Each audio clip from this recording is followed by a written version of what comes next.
Hello, everyone. Welcome to a District 98 initiative Beyond Toastmasters Season 2, Episode 2. I am Swapna Shirodkar, Area Director of Area P2. Let me start with reciting the Toastmasters mission. We empower individuals to become more effective communicators and leaders. Our District 98 mission, we build new clubs and support all clubs in achieving excellence. Before we start with any session, we always have to know what are the ground rules. The first ground rule, switch off your video for better bandwidth. Ground rule number 2, you will not be able to unmute yourself. So please use the chat, but you will be only able to chat with the host. And third, if you have any questions, please send the questions to the moderator and not to anybody else. The moderator will be introduced within some time. Let me tell you exactly what we have in store for you today. I will be the one who will be introducing the moderator. The moderator will introduce the keynote speaker. Once the keynote speaker is done with the speech, the moderator will conduct a questionnaire session. In case you have any questions, feel free to use the chat to send your questions to the moderator. Once we are done with the questionnaire session, we will move on to the next part or the next session. That is, the moderator will introduce the top 7 district officer. The top 7 district officer will acknowledge the role players and will give the vote of thanks. Once we are done, I will adjourn the meeting. So let me tell you a little bit about the theme. To tell you about the theme, let me tell you my experience. I was serving as a VPM. Many of you have done that. And many people who want to join Toastmasters, they come up to you and the first question which they tell you is, how will Toastmasters help me in my professional career? How will I grow in my professional career using the skills the Toastmasters has provided me? So that is exactly the theme of today's session. Today, somebody is going to tell us all the reasons why to join Toastmasters and how it will help you in your professional career. With this, let me give you the introduction to the moderator. Our moderator. When I asked him for his introduction, he sent me several pages, which can probably become a book if I bind them together.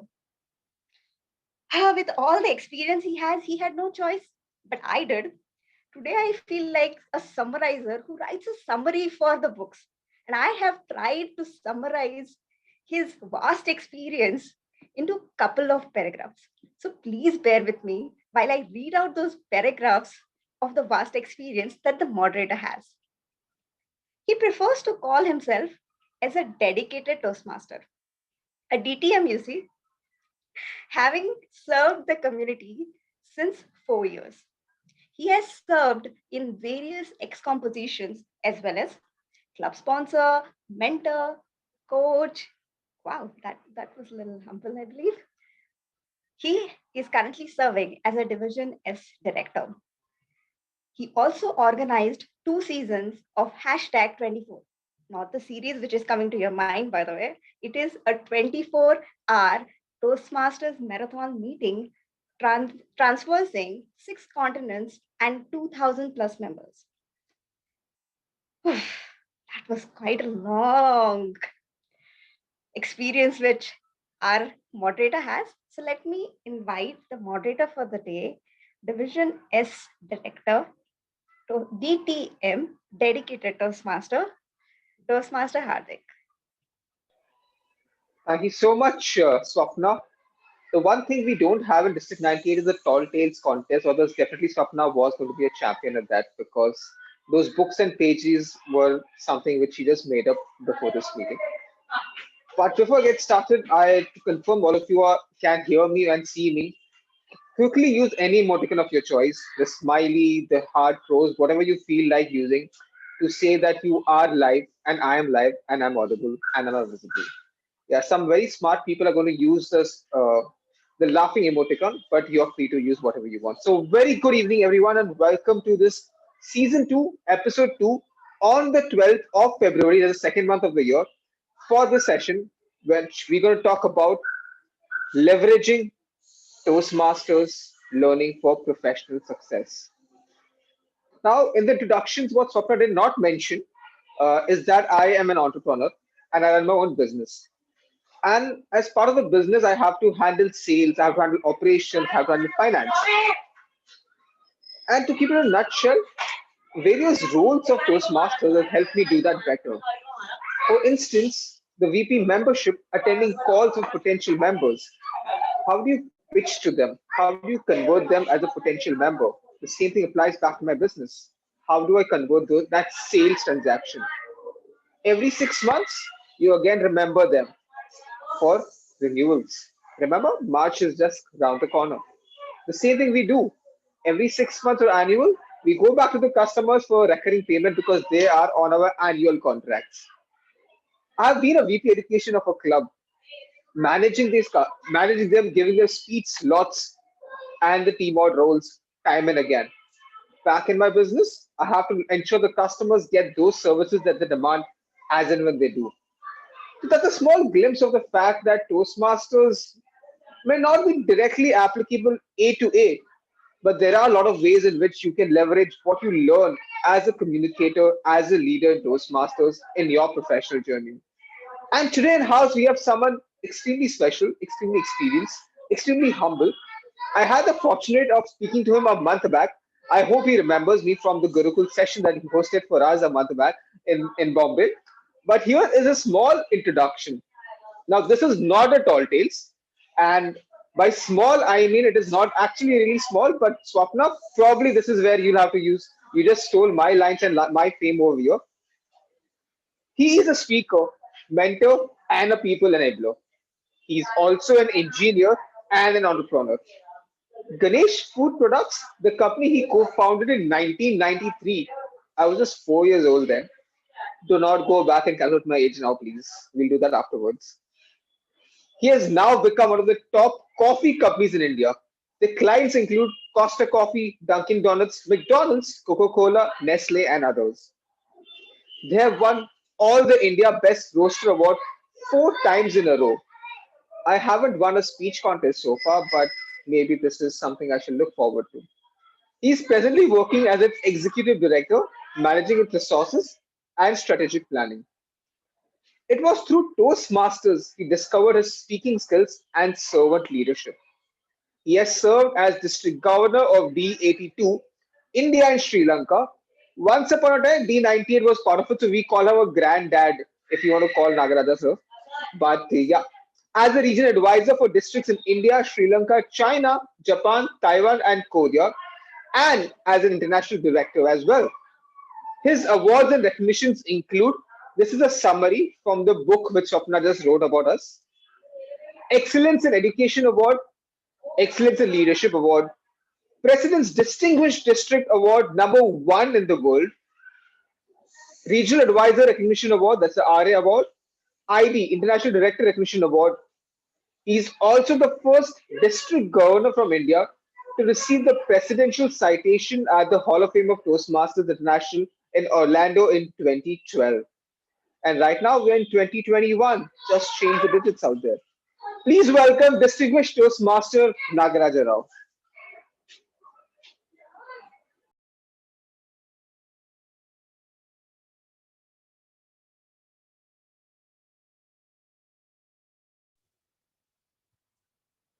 Okay, let me see. All right. Thank you, Hardik. Thank you so much. I hope I am visible and audible, and my slides are visible. Okay. Yes, they are. Thank you. Thank you for that wonderful introduction, Hardik. It's always a pleasure to talk to people from District 98, and I hope you enjoy this session. So before we begin, I want to ask you, tell me, why did you join Toastmasters? So you probably you have to mute, and then I would like to listen some answers, please. Can you unmute the audience? Or can Sure. somebody read out the answers, please? Yeah, we have made open the chat so people can comment on the chat section. So Manideep says to learn. Okay. I joined to improve my pronunciation and day-to-day speaking skills. Okay. Anybody else?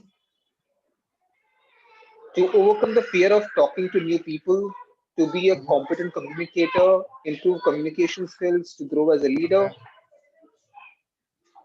Yeah. Communication skills again. Okay. Nice. Network Nice. and grow. Excellent. Okay. My VP had asked me to Nice. join. Okay. So, it's really nice to see the clarity that so many of you have expressed. When it came to me, I myself did not have a clear goal when I joined.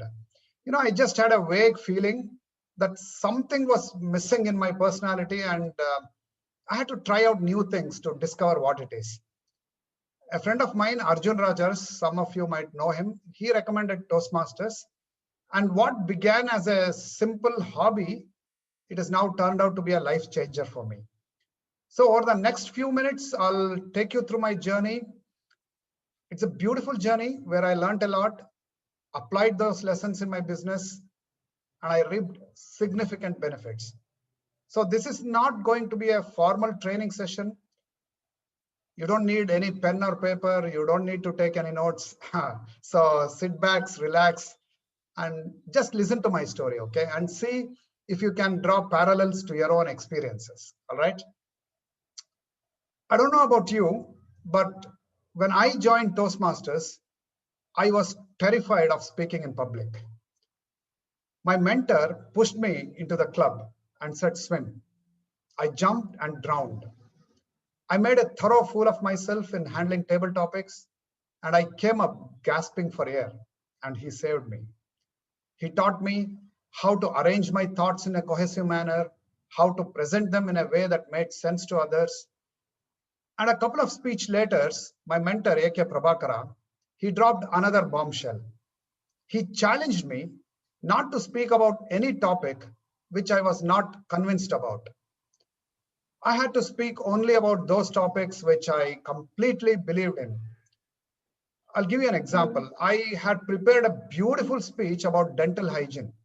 And those days, we had to show the script to our mentor before we are allowed to go on stage, okay? So looking at it, he said, Nagaraj, you should not be giving this speech. Are you a dentist? So even though I argued that I'm a long-standing patient and an old patient is better than a new doctor, he did not buy it. So I had to write an entirely new speech about coffee, and finally I gave that speech. By the time I completed my CC, that is the competent communicator, or it was called the CTM on those days, I had written and delivered 10 powerful speeches. And all of them were about issues I deeply cared for. I was truthful, I was sincere, and my audience started recognizing my sincerity. And I could see they were connecting to me. They were listening to me, and they believed in me. And I started believing in myself. I started to believe that I am a person worthy of respect. And my self-doubt slowly started disappearing. It took me 2 years to earn the CC certificate. And in that time, something else was happening. I was taking up different roles in the clubs. And slowly, the seniors were convinced about my sincerity of purpose. They thought, we can make him a club officer. He will not let us down. And later they elected me as their club president. I was the first non-Meconian to become the club president. It's like a community member becoming a president of Infosys Toastmasters. Mecon has a very official corporate culture, and I had never worked in a corporate before. Even though I was nervous at first, I embraced the culture and gained a lot of confidence. The thing about confidence is this. It's like a virus. Once you catch that confidence, it spreads to other areas of life. And when I completed my engineering and joined our family business, we were a very small firm. And for the next 15 years, we worked very hard to scale it up. And unfortunately, we could not succeed. We were very keen to take our business to a higher level, and I wanted to try out new things. And that's when I joined Toastmasters. And Toastmasters gave me an entirely new perspective. I realized that my speeches were powerful because they were unique to me. So too, for our business to transcend to the next level, our coffee would have to be unique. It would have to be different compared to anything our competitors provided. So those days, it was a time when almost all coffee in India tasted the same, and there was hardly any innovation. So in order to stand out from the crowd, I realized that we needed to upgrade our machinery and acquire the latest technology from Europe. And believe me, it was not an easy decision to make. The investment was huge, and there was no guarantee that the sales would improve. And having never worked in a corporate, I did not have the self-assurance or the skill set to negotiate with a foreign company. And until I became the president of my club, chairing Mecon's weekly business meetings gave me the confidence to deal with international vendors. And in 2006, our dream of having imported machinery became a reality. You know, friends, authenticity gives you credibility, and sincerity gives you confidence. And confidence is like a mirror. It reflects your uniqueness. And in 2006, the then district governor, Bosco Abraham, appointed me as the first Division B governor. And my division included all the clubs in South India. And that year, we had the first ever division conference in our district. And being the newbie, I was so enthusiastic and I felt responsible to put up a good show. So I stretched myself to organize a division conference on a very grand scale. It was a wonderful experience. We booked the ING Vaishya Auditorium on MG Road. We invited the Director General and Inspector General of Police, Karnataka, to be our chief guest. And we were able to get Mr. Dinesh, founder director of Infosys, to be our keynote speaker. We had a superb educational session by Dr. Ali Khwaja. And the volunteers were all very, very enthusiastic. Over 200 people attended. That was a great achievement. The conference was a grand success. I'll tell you a secret behind the success of this conference. There is this beautiful module called the High Performance Leadership Manual in Toastmasters. Old timers will know this. This clearly explains how to develop a vision, how to break it down into executable tasks. It guides you how to define roles and responsibilities and to empower your people. So this helped us to put up a great conference. But the more important thing is this. Till then, nobody had ever heard of Toastmasters. We had just 36 clubs in the entire South India, you can imagine. And this one event established Toastmasters as a brand in Bangalore. After my term as division governor, I started thinking, why not apply the same principles to our business? I came up with a brand name called Buyer's Coffee. I chose this name in honor of my dad, whose name is Ramachandra Bayer. So we registered this brand and set up a marketing team. And we gave them a vision and broke it down into executable tasks. We defined the roles, but we also gave them the freedom to be creative. In 3 years, I'm happy to say, our sales doubled and profits tripled. From being a Toastmaster leader, I had graduated to become a successful entrepreneur. And the success of the division conference made me a natural choice for organizing the next year's district conference. So being the chairman of Ovation 2008, took me to a higher level of leadership. Again, I took this up as a project under the HPL manual, and it helped me to create a vision, mission, goals, and carriers. It helped me to develop an execution strategy. It taught me to make course corrections based on critical feedback.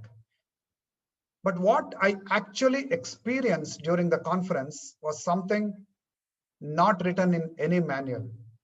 It was pure magic. 73 volunteers from different clubs worked together as if they were a part of the same family, as if they were arranging their sister's wedding. In the final days, some of them did not eat, some of them did not drink, some of them did not sleep. And when it was all over, they hugged each other and cried.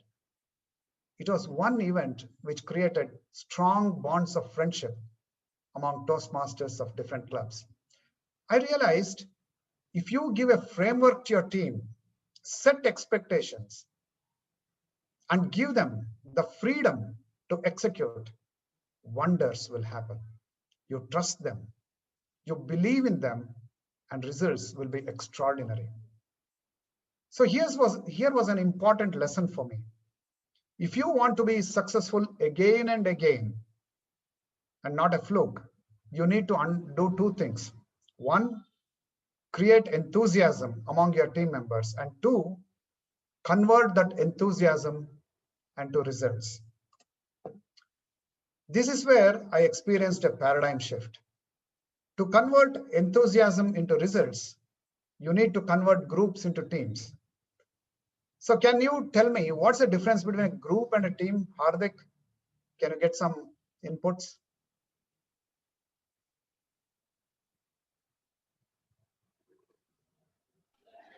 The chat is open for all of you. If you have any opinion Yeah. on this question. What's the difference between a group and a team? Team has goals. Okay.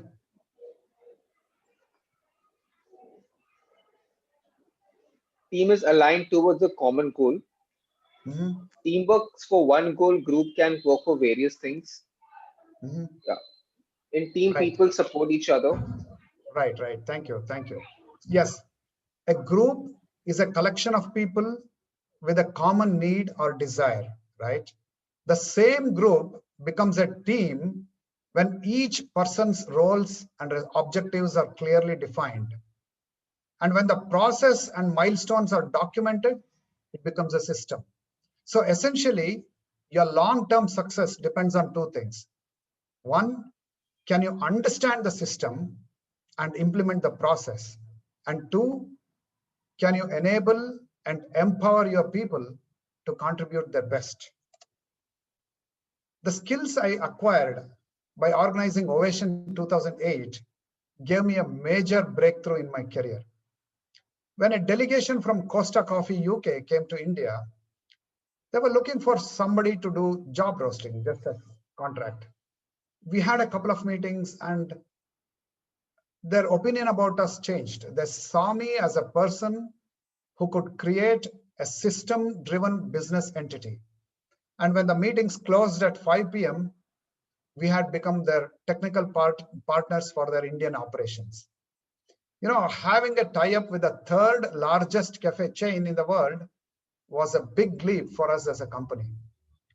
We continued to put systems in place, and in the same year, we also won the national award as the best roasters at the India International Coffee Convention. And that was when an opportunity arose for me to run for the role of district governor. I'm glad I took up that role because working as a district governor was an incredible experience. My team members were experienced leaders in their own right. You know, it's different being a district governor. There was really nothing I could teach them about leadership, but I'm in a situation where I had to lead them. So the question is, why would they listen to me? What could I do to get them to willingly accept my leadership? And I realized that the only thing I could bring to the table was my sincerity and hard work. You know, most of them were extremely talented and knew more about leadership and Toastmasters than I did. So I had to gain their trust and earn their respect. And this I did by following the core values of Toastmasters. I was honest, I was transparent in all my actions, and I respected and treated all members with equal respect. I had no personal agenda. And by, people recognized that my only intention was to serve the district. And slowly, I gained their trust. And when people trust their leaders, it's natural that results will follow, right? So District 82 ended up being the #1 district in the world because we chartered 73 new clubs in one single year. And we bagged all the awards which were up in Toastmasters. So now the question some of you might be thinking, being trustworthy might work in a voluntary non-profit organization like Toastmasters. But does it work in the competitive corporate world? So let me share you a story. There was a time, that was the time when American MNC Dunkin' Donuts entered the Indian market. Coffee was an important product in their menu, and they were looking for the right company to manufacture coffee and by taking the recipe under license. They saw our facility, they talked to us, they were happy with our quality, but there was one problem. We were servicing or catering to their competitor. So both companies depended on their highly confidential recipes. So how could they trust us with their recipes? And we opened up our entire process to them through their interactions. They could sense that we placed high importance on our core values, that is quality, consistency, and ethics. And today, I'm proud to say that we are the only coffee company outside the United States which has a tie-up with Dunkin' Donuts. And this is the second largest cafe chain in the world, next only to Starbucks. And all because we earned their trust. After my stint as district governor, I went on to become a region advisor and an international director. And these roles gave me a fantastic experience of how to run a global organization. There are many, many stories to tell, but I want to share one incredible insight I got during a training program for board members. The trainer asked us this simple question. If Toastmasters were not to charge a membership fee from their members, how would you run the organization? We were stumped. We all thought it was a strange question. We are a non-profit organization, and how were we supposed to maintain a massive non-profit without the membership fee? And let me tell you what the gentleman said. He gave the example of a voluntary association of doctors in the United States. And this association does not charge the doctors to be members, but it's one of the richest non-profit organization in the world. Can you guess what its source of revenue is? It comes from an entirely different source. This association conducts yearly examination that certifies medical schools. And the certification fee earned from medical schools all across the country runs into millions of dollars every year. Now, this may not be a model Toastmasters can implement, but it prompted me to question my assumptions about how to run a business. Opportunity is everywhere. The key is to think outside the box. So incidentally, it was around that time when the furniture giant IKEA was planning to enter India with a massive store in Hyderabad. Until then, we had only supplied our coffee to restaurants and cafe chains. But using the insight I just had, I asked myself, hey, why are we not considering IKEA as our customer? And today I am happy to say that each IKEA store has a potential to consume coffee equivalent to 10 restaurants. And with a plan to open 4 stores in India, it's like having a client with 40 cafes. My biggest lesson came from my biggest failure. I wanted to run for the post of the second vice president of Toastmasters in 2018. Despite not being nominated, I thought, given my experience, it was not much of a barrier. My team and I prepared very hard, and we ran a worthy campaign. But alas, I did not win. When analyzing the reason for my defeat, I found that while people responded positively to my message, they had this doubt in their mind. If he's so good, why was he not nominated?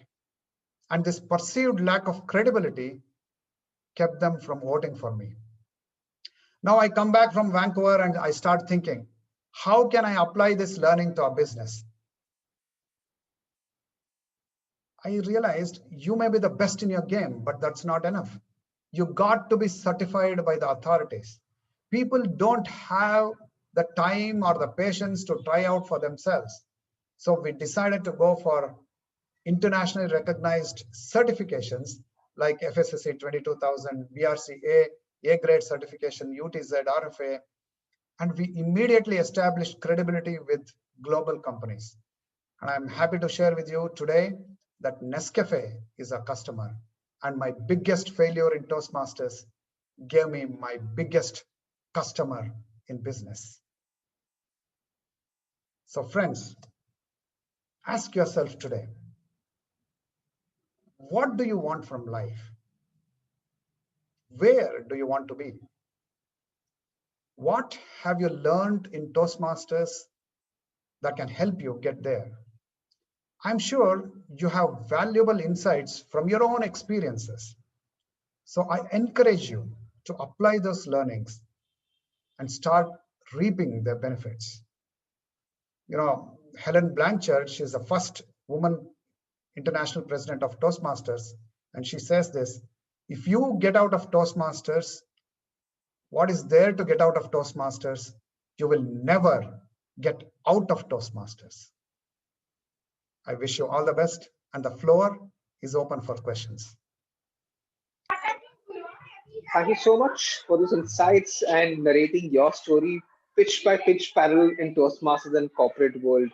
Audience members, the chat is open. You can please share the chat with me.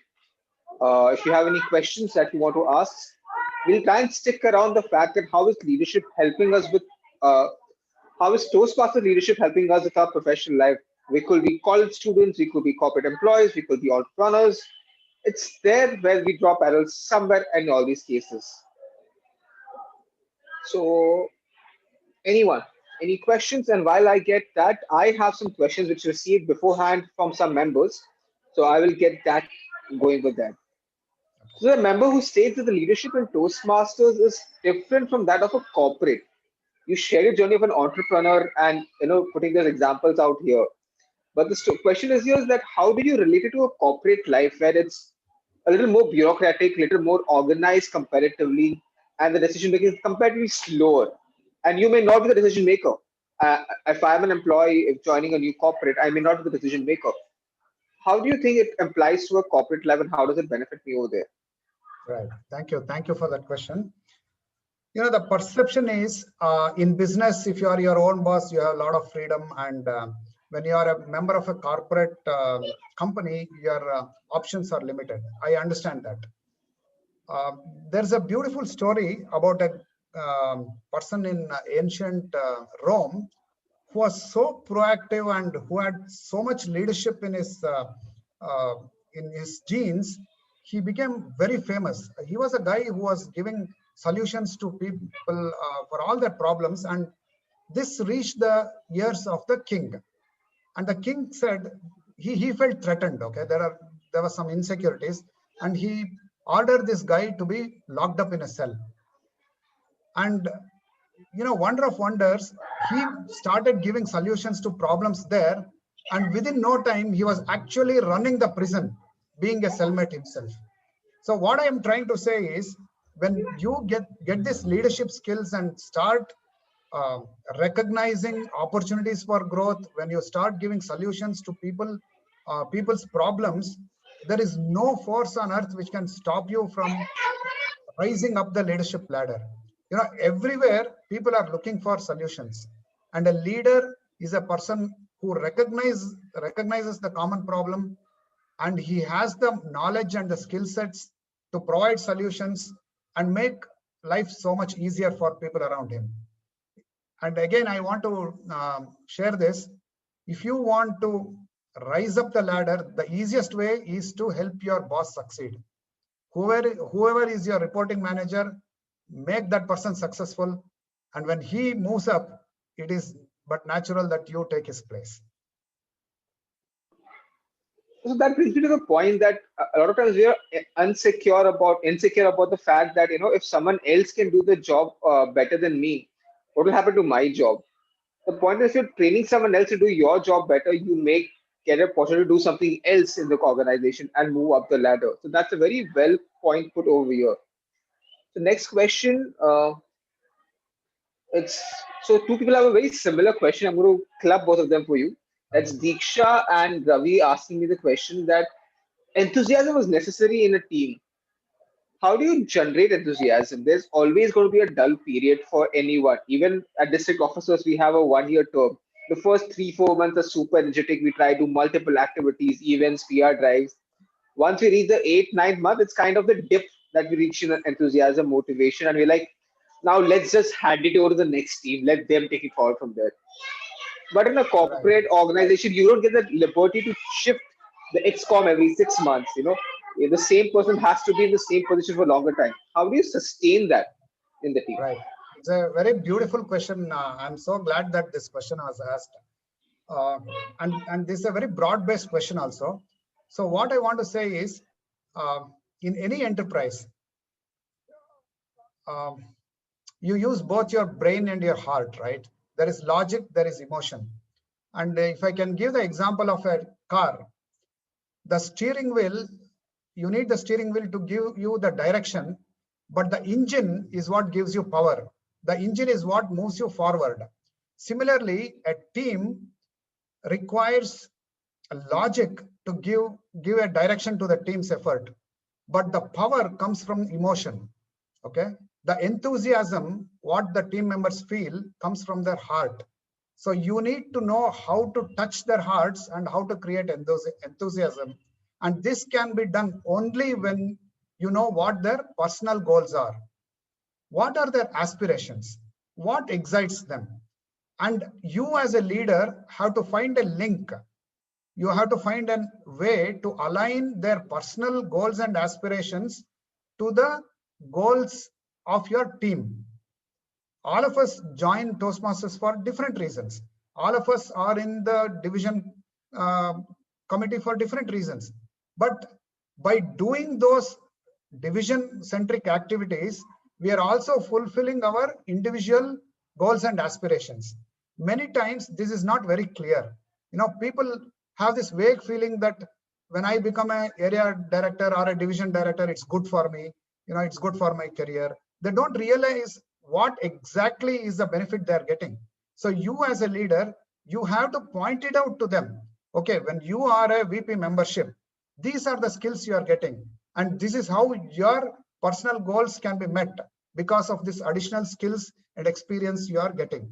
So the only way to create and sustain enthusiasm is for the leader to understand what is the personal driving force of each individual and how those goals can be aligned to the team's goals and objectives.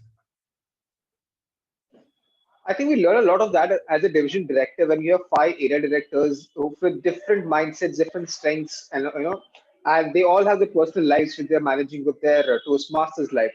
Someone is a working wife, someone is a professional, someone is a student, and they all have their professional commitments. And to keep them motivated with 5 different varieties will definitely help you back in your office to keep your staff motivated and ensure that they are on track. Yes. Next, we have Prathama who wants to ask a question. So, Prathama, I have unmuted you. If you can go ahead and please ask the question that you have. Thank you, Hardik.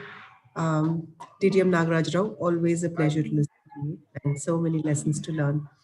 My question, uh, the general premise in Toastmasters is that it is all right to take a risk because when you fall, there are so many others who are going to cushion you, right? Yes. Now, in a corporate setup, that is one mountain nobody wants to climb because the mindset in a corporate world is far more competitive and people perceive that people are not going to really cushion you because like Hardik said a while ago, somebody wants to get ahead of you because there is that kind of a competition. How Yes. do I um, attain that mindset? What can help me tell myself that it's okay, let me take the risk of expressing a point of view in front of a leadership, right? Right. Where does the journey begin? Okay. Excellent question, Pratima. Thank you for asking this.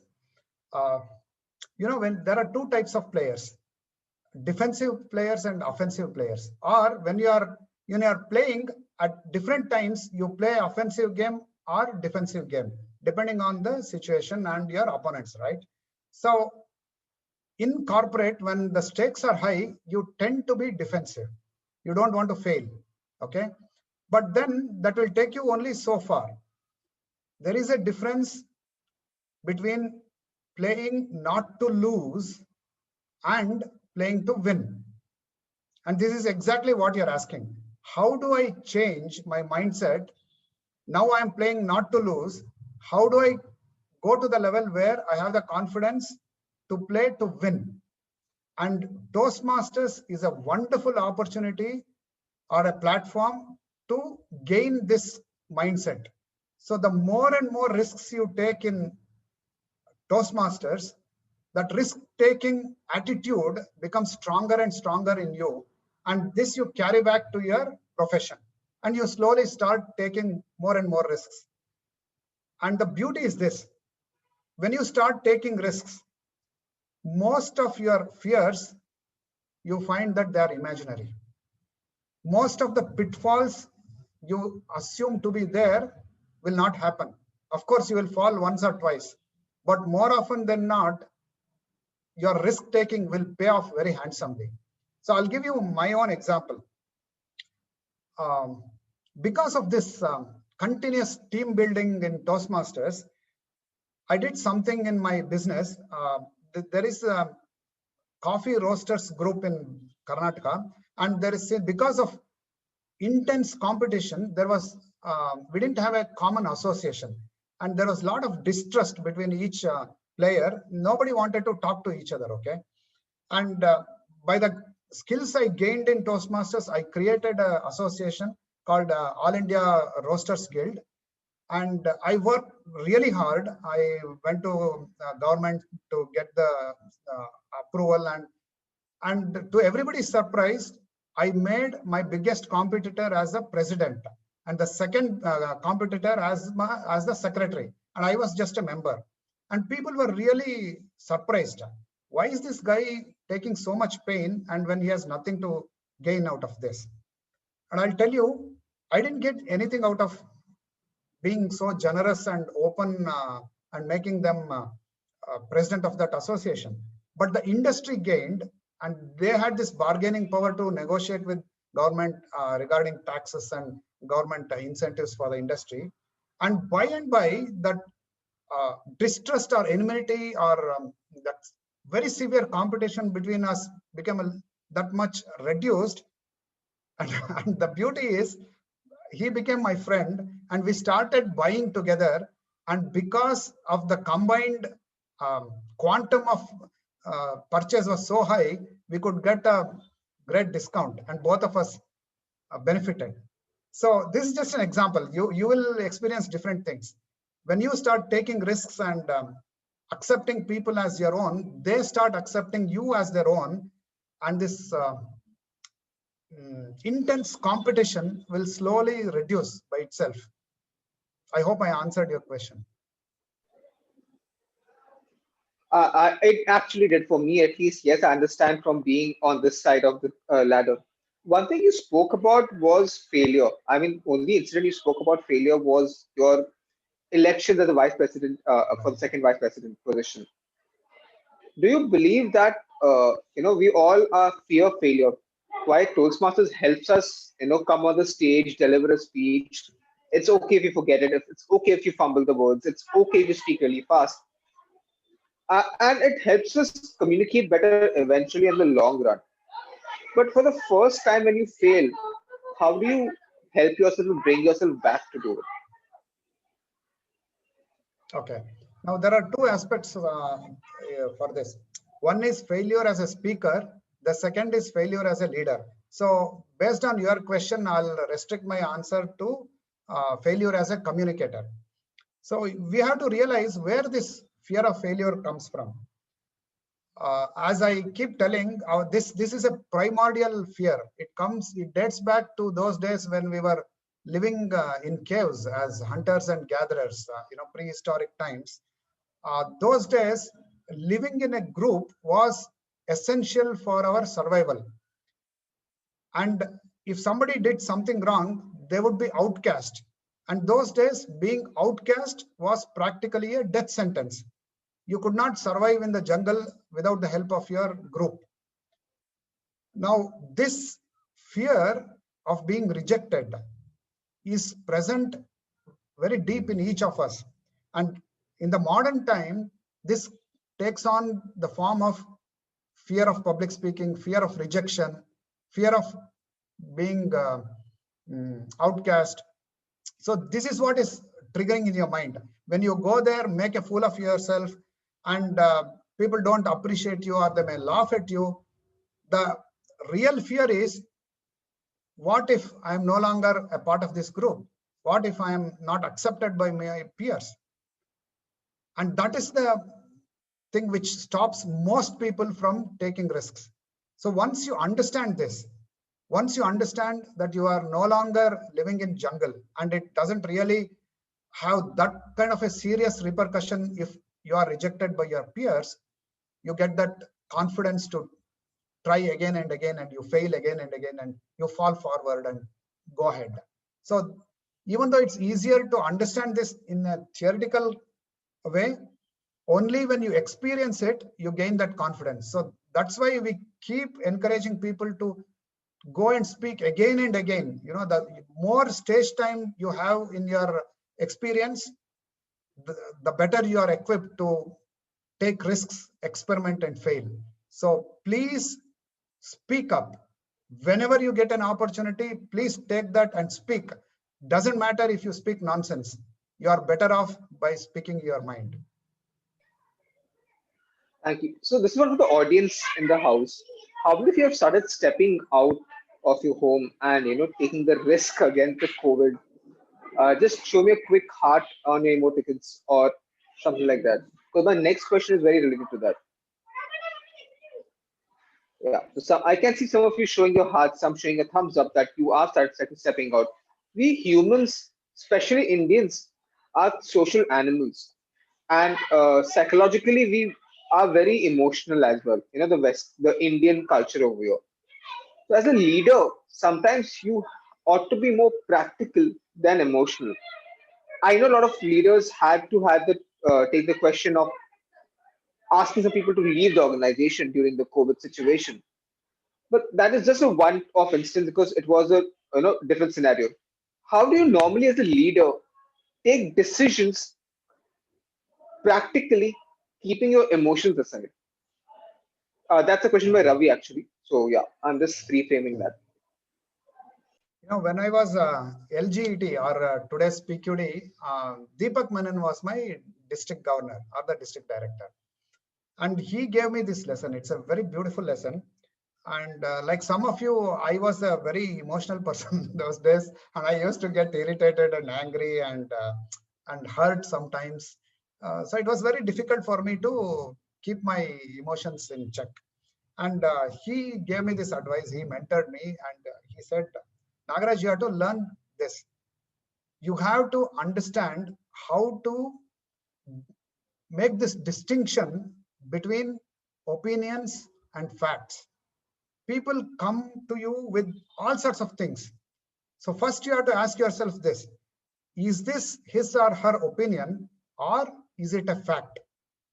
Now, if it is only an opinion, you really don't have to do anything about it. You just give a patient hearing, and you don't have to make a decision based on his opinion. But if it is a fact, then you have to understand. So if there is something wrong in your approach, you have to change. Otherwise, you go ahead. So this ability to make a distinction between opinions and fact has helped me to keep my emotions in check and take more rational, logical decisions rather than being swayed by the strong emotions of people around me. All right, thank you so much. I have two rapid fire questions for you in the interest of time before someone nudges me on the timing guidelines. How do you manage your time at your professional, your entrepreneurship, along with your corporate life and Toastmasters life? Sorry, how do you manage both? Quick rapid fire. Right. So Toastmasters is not a waste of time. Okay, it's like going to a gym and exercising, and when you become stronger and fitter, even though you spend 1 hour at the gym exercising, you save 2 hours in your office because you can take more pressure and sail through the day more easily. Similarly, in Toastmasters, whatever time I spend in Toastmasters, I get those leadership skills, and I delegate my work to people and I empower people so that my share of work gets done faster and easier, and I don't have to do everything, right? So I create more leaders. So in fact, being in Toastmasters has created more free time for me. All right. Your last and final question, the final rapid fire. They say a lot can happen over coffee, but for me, it's the coffee that gets over, but nothing happens. So, when was the last time something happened for you after coffee? Please share your views. That's a question by our area director, Keki, who's one of the key organizers of this season right now. Yeah, uh, for me, everything keeps happening, with or without coffee, and probably because very early in life, I realized I don't have the luxury of waiting for things to happen. I have to make things happen. So that was a decision I had to take very early in life. And I keep making things happen with or without coffee. So that's who I am. All right, thank you so much. While the vote of thanks is not to be delivered by me, so I'm going to invite someone for that. But for all of you in the audience who enjoyed today's session, enjoyed the tall tales by Swapna, enjoyed the introduction by me, and enjoyed this 40 minutes of Gyan session by our distinguished host, Nagaraja Rao, please show us a heart in the emoticons. I'm going to give you 5 seconds to do that because I want to click an image of that. Good. I can see some of you doing that. Thank you so much for doing that. All right. With that, I'm going to introduce you to someone special, someone I've had the privilege of knowing for the last 3-4 years as well. So Manideep is asking us to take a group picture. So while I introduce the next person to come on stage, can I request all of you to switch on your videos now? It's time to show us the fact that you were smiling, giggling, learning, taking notes, despite the fact that you were asked not to take notes, because we don't believe in instructions always, right? With us, we have in house the Program Quality Director for District 98, Distinguished Toastmaster Seema Rani. She's an agile coach with more than 15 years of IT experience. She's currently leading a program of 150 plus members. She has been awarded in leadership skills multiple times. She's a passionate Toastmaster for 6 years now and has served in multiple leadership opportunities. With experience of XCOM roles, district officer roles, being contestant, convener, and mentor, is now serving as our program quality director. She likes to play sports, dance, and train on any given opportunity. So I think if we can play some music for Seema and she can start with that, that will be an interesting twist over here. But Seema, the stage is over to you. Thank you so much, Hardik, for that introduction.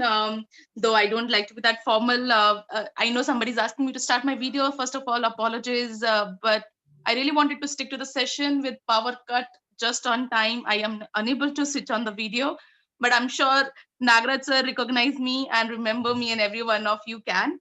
So let me start with the topic itself. What more to say after hearing Journey from DTM Nagaraja himself? It will be like lighting a candle to the sun. So I don't want to talk about topic or my experience on the topic again. Hearing him is always a pleasure and insightful. I met him 3.5 years ago before I took the oath for division director, and I found him so humble. It is my opinion, but I can bet if any one of you verify this, it'll prove right the fact that you pick up any word or any code on true leadership and you'll find it matching with his personality fully. You know, that's how his aura is. And everyone I met in District 98 would tell the same thing. That is him. And I'm sure after hearing him for 45 minutes or more, you would have recognized that as well. So thank you so much, sir, for taking time out and sharing your leadership journey and experience of Toastmaster with all of us. And as usual, it was pleasure. And we learn every time we hear more from you. With that, I'll request Zoom Master to acknowledge today's role players as well, who have put in a great show, starting with the Zoom Masters for today. Toastmaster.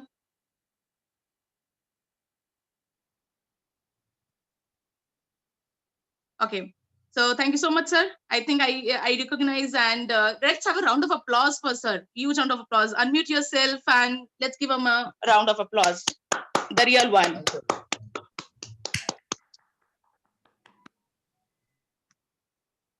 All right. Thank you so much, Swapna, for opening the meeting and giving a tall tale address, as Hardik mentioned. But I'm sure you always do that. She doesn't need an opportunity to do that. She is always humorous and entertaining whenever we talk. Thank you so much, Swapna, once again. Hardik, the moderator, another tall tale, I would say, or always pleasure to work with and see him smiling, dressed up nicely with the background. I was thinking of giving competition today, dressing up nicely as well and with the background, but I missed the opportunity. We'll do that Very next well week, done. Seema. Very well done, Hardik. Round of applause for him once again. Then thank you so much. Next one is the Zoom Masters to this meeting. Let's get it on the screen, or is it because I have power issues? It's not moving ahead. Zoom Master Diksha, let's have a round of applause for her first while the slides come up on the screen. And then Zoom Master Grishma from ECW Speech Weavers Toastmasters Club. Thank you so much, both of you, for handling the meeting very well. And the timer for today, because we are ending on time, so let's have a huge round of applause for Anand from Cummins Pune Toastmasters Club. Thank you so much, Anand. With that, I'd like to have another picture shot. If there is anything we want to do that last round before we close the meeting for today.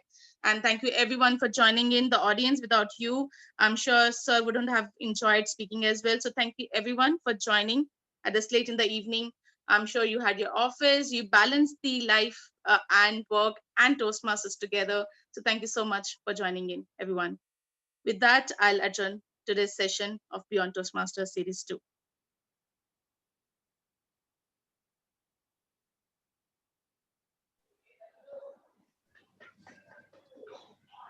We can take a screenshot, Zoom Master, probably. We can stop screen sharing.